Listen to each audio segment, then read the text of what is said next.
part of sharing my journey with touring Nigeria and Africa at large. My name is Segun Awokpetu, and I moved back to Nigeria after living in Europe for 3 years. Today, I will be visiting Osogbo, the capital city of Osun State. It became the capital city of Osun State in the year 1991. Osogbo, it shares boundaries with Ikirun, Ile-Ife, Ede, Egbedore, Ogbomosho, and Iragbiji, and it is easily accessible from any part of the state because of its central nature. I will be visiting a lot of significant places in this beautiful city. Join me as I take you around the city of Osogbo.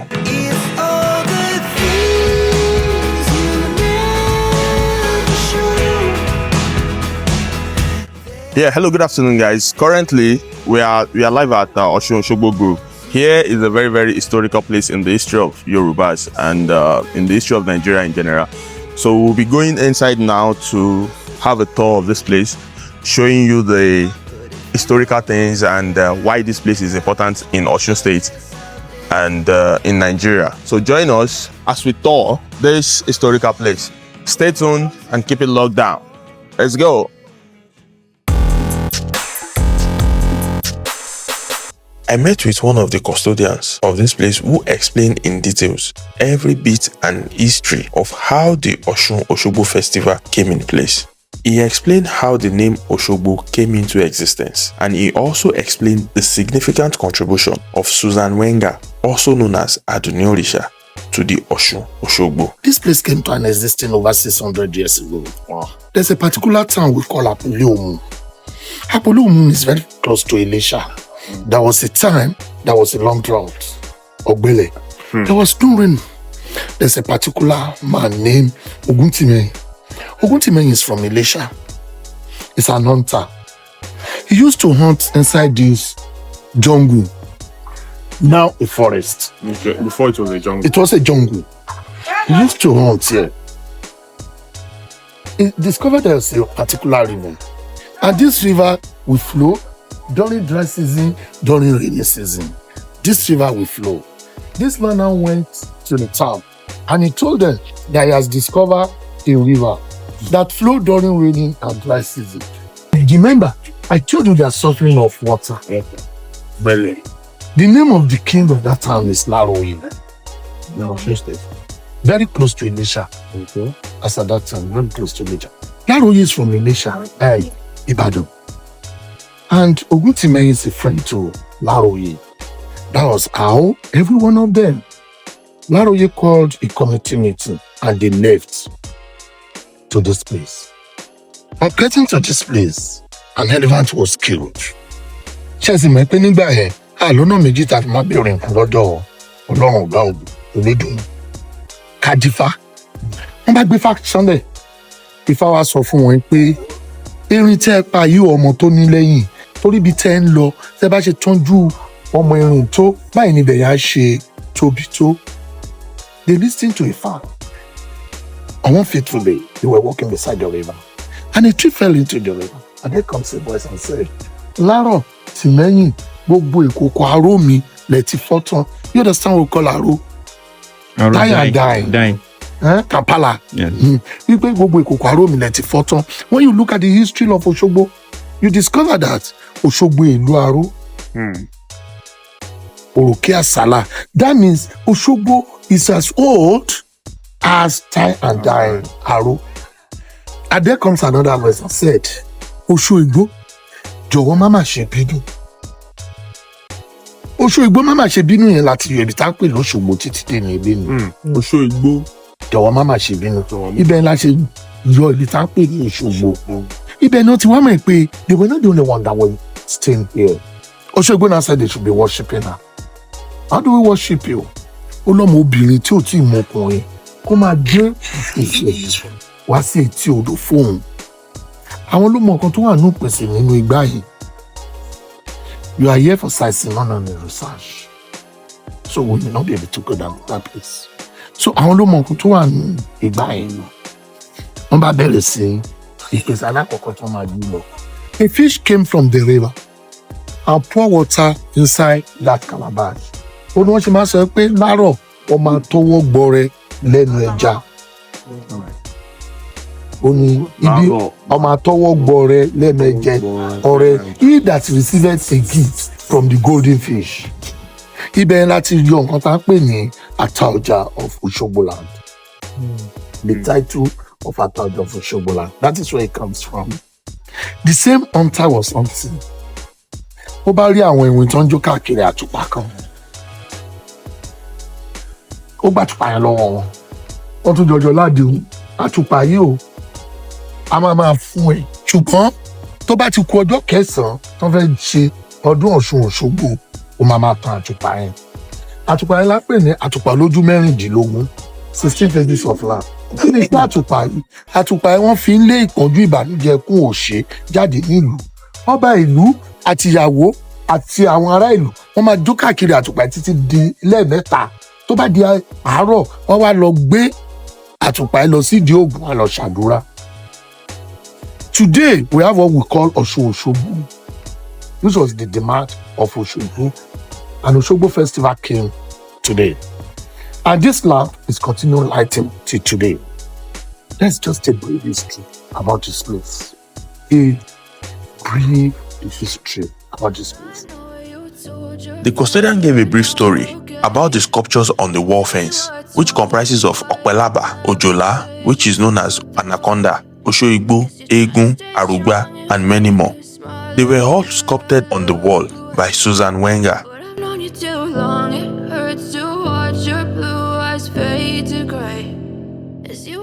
We were having some problem of termite in this place. Termite? Yes. It come. And Susan, she was invited. She was able to assist them on working on it. Along the line, Susan was arrested by Osun goddess. Susan was introduced to the highest court in Osogbo land. And Susan was named Aduni Olosha. All the work you see we have been working on since is the handwork of Susan. She's one that cleared. Yes, Susan introduced this place to the whole world. This is the second largest visiting UNESCO site in Nigeria. We have the first one in Adamawa. This is the route to restroom. Tí o bá pè ní ìgbọ̀nsẹ̀. Susan, when it was time for Susan and the husband to go back, Susan divorced the husband and got married to one particular man called Baba Ayosola Ominu. Susan married Baba Ayosola torí pé ó fẹ́ kọ́ bí wọ́n ṣe ń dáfà tí wọ́n ṣe ń nílùú, but they never had a child. There is no way you can write the history of Osogbo without talking about Susan. Because Susan made this place to be known to the whole world today. Whenever there is Osun festival, there is no visitors, you don't have less than 800. If there is no visitors. Minimum of 800. That minimum of 800. So, Susan is a backup history about this place. This was the man that Susan got married to, Baba Ayosola Ominu. They own the 4-story building in Osogbo, very close to Oja Obade. These are the two people that work with Mama. This is Mama. And this is the dog she used to send on an errand when she was alive. Mama died in 2009 at the age of 94 years. And she was buried inside this jungle. Tell me what's wrong and why you never said you felt that way. And guess you're trying to stay strong and fake a smile until I look away. But I've known you too long, it hurts to watch your blue eyes fade to gray as you fade away. As you fade away.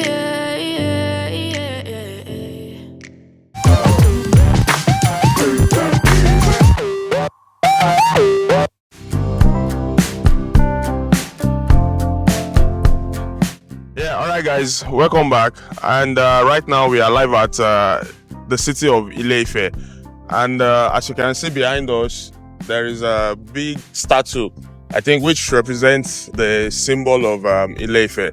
So join us as we take you through the historic city of Ile-Ife.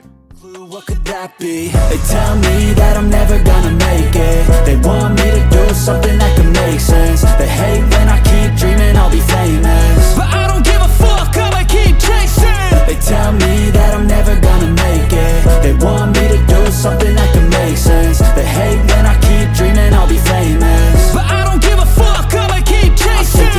special if I get rid of the devils. They think that I am a rebel, I think they want me to settle. There's nobody on my level, they think that work is too stressful. I think that work is essential, the grind is... Next, I will be visiting the Oni Palace to know more about the history of Ile-Ife and the Yorubas. So join us as we, show you guys around, and stay tuned, stay locked down.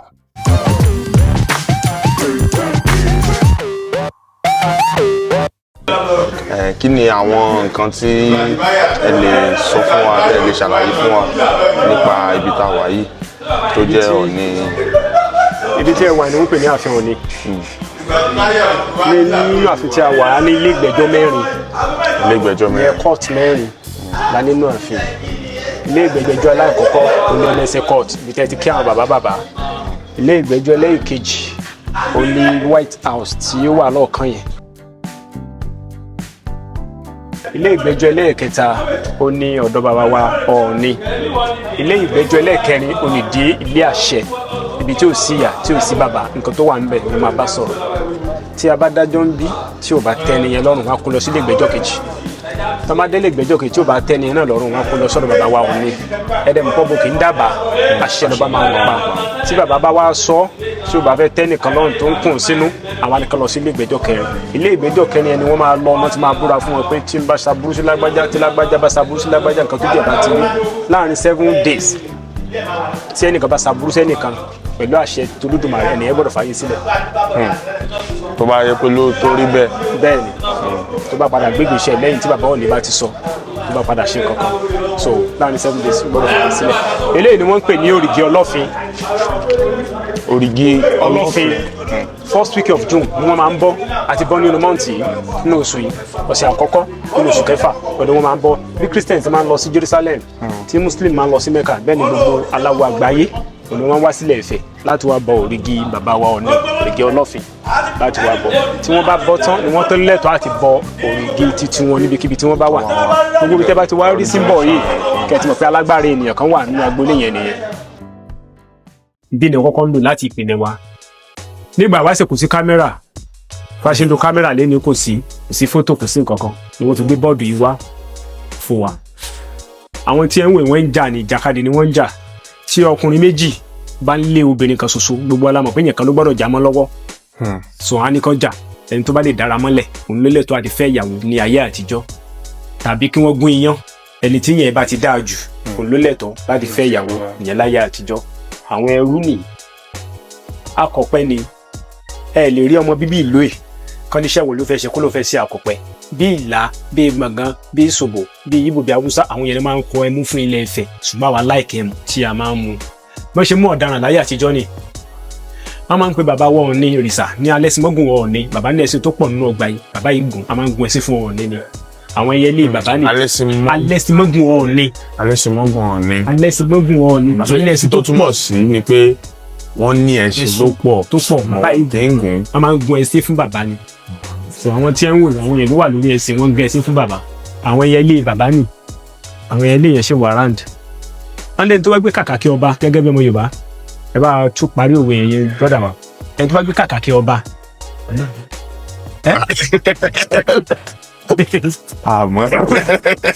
wọ́n lẹ́ni tó wá gbé kàkàkí ọba bó ló ti fẹ́ fọ́n torí kò sí bẹ́ẹ̀ sí máa gbé kàkàkí ọba tó wọ́n ní kọ́ nìkan tán ní mọ̀ pé kàkàkí ọba ló gbé so kò síbi tó ti fẹ́ fọ́n eléyìí ni wọ́n ń pè ní portfolio tí bàbá bá ń jáde tán lọ sí ìletò kan sí ìletò kejì wọ́n á kó nǹkan tán fẹ́ lò bí nǹkan ẹ̀ṣọ́ tán fẹ́ lò wọ́n á kó sínú ẹ̀ eléyìí ni umbrella tí ẹ ń wòye pèsè ọ̀nà méjì ọ̀nà àkọ́kọ́ ń bẹ̀ níbẹ̀ ṣe dúró ẹ̀ wá pé umbrella Ọọ̀ni lẹ wà báyìí kò sí yẹn kan tó lè fẹ́ báyìí fa nǹkan kan sí tó bá débi kò gbọ́dọ̀ ní sùúrù pé kí ló dé so wọ́n á kó ẹjọ́ yẹn à kò lọ sókè ẹ̀mẹsẹ̀ tẹ́ ẹ bá jẹ̀bi wọ́n police station nìyẹn wọ́n á tì yẹn mọ́bẹ̀ police station yẹn òun ló na change sí túbú ni wọ́n ń lò tẹ́lẹ̀ láyé àtijọ́ kan tó sọ di police station wọ́n á sọ di police station so téèyàn bá tó wá ń bọ̀ tójò bá rọ̀ ṣe mọ̀ pé kó bá ní umbrella lọ́wọ́ á fẹ́ gàn kò lẹ́tọ̀ọ́ àti gan náà àfi bàbá wa Ọọ̀ni nìkan kí Tinubu débi kò lè rí gan